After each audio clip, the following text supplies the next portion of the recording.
Welcome back everybody to the penultimate team selection video of the season, where we'll be looking ahead to Game Week 37 after what has been a successful Double Gameweek 36 so far, with a score of 87 points earning a rise up to 117k. It could have been even bigger were it not for the continued form of Trent Alexander-Arnold, who scored a stunning free kick to round off a 3-0 win over Leicester. But Purvis Estepinian channeled his inner Trent in an explosive performance against Arsenal, scoring and assisting with a second match against Newcastle still to come. Mo Salah supplied all 3 assists against the Foxes, and squandered a big chance to score himself late on. Only Bruno Fernandes can improve on his 4 attempted assists during the game week so far. The punt on Callum Wilson is off to a good start, with the informed striker calmly dispatching 2 penalties against Leeds. He took a match-leading 5 shots in total, all from inside the box. So let's move on to the transfer plans for Double Gameweek 37. Marcus Rashford remains an injury doubt after missing out against Wolves, and whether or not he's fit will largely dictate the moves I make. With 2.2 million in the bank, I've been priced out of doing Rashford to Bruno Fernandes in a single move. And I've only got the 1 free transfer available, so I'd be looking to take a hit if Rashford fails to recover. I've also got a goalkeeper dilemma to contend with after Edouard Mendy displaced Kepa Arrizabalaga between the sticks in Game Week 36. If Rashford is fit, I can use my free transfer to bring in David De Gea. Man United are on a run of 6 consecutive clean sheets in home matches, and welcome Chelsea and Fulham to Old Trafford in the final 2 game weeks. But if Rashford fails to recover, things become more complicated. I would ideally want to fit in Bruno Fernandes, but would need an 8-point hit to fund the move along with the goalkeeper upgrade.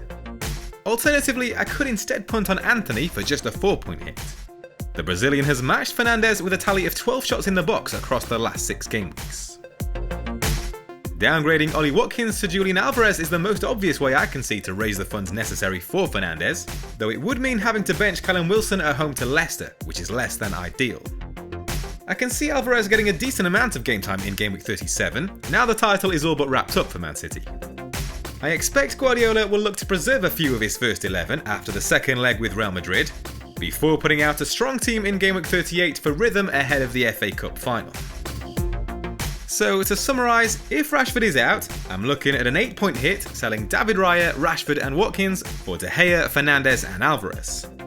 But I'm hoping Rashford returns so I can avoid the hits, and simply do Raya to De Gea for free. With all that in mind, here's how the team is set to line up.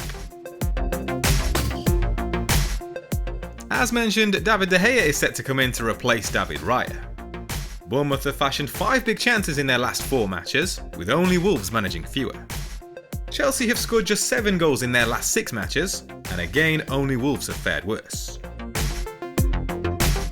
Kieran Trippier is without a return across the last 7 game weeks, despite providing a leading tally of 24 attempted assists among defenders. 3 of those were big chances created, only Perisic and Alexander-Arnold have fashioned more.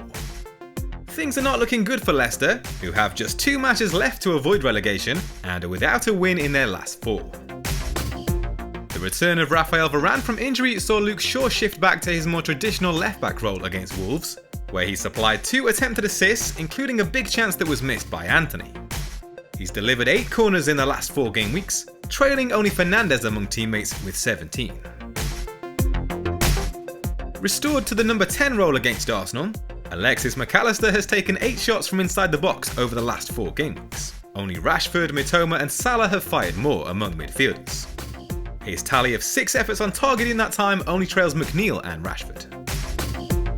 Mohamed Salah has amassed 6 goal involvements in the last 3 game weeks, to average 10 points per game. During this period, he ranks joint top with Fernandes and Anthony for shots among midfielders, each with 14. Aston Villa are without a clean sheet in their 5 away matches versus top 6 opposition this season, conceding an average of 2.2 goals per game. Jack Grealish should at least be well rested ahead of Double Gameweek 37, having featured for just 12 minutes across the last 2 league matches combined. He's supplied 6 attacking returns in his last 6 starts, between game weeks 29 and 34, averaging 6.5 points per game. Tallies of 14 shots with 10 in the box and 9 on target were only beaten by Erling Haaland among teammates. In the absence of a move for Julian Alvarez, it will be Callum Wilson who joins Haaland in attack once more, having notched 6 goals in the last 4 game weeks. Tallies of 15 shots and 6 big chances can only be beaten by the Norwegian among forwards. Leicester have conceded a league-high tally of 11 goals over the last 4 matches. Erling Haaland should be a shoo-in for captaincy, though the limited incentive now for Man City slightly increases the potential for rotation. Providing Arsenal beat Nottingham Forest, which is far from certain, I'd expect to see him start against Chelsea, with a win needed to officially wrap up the title.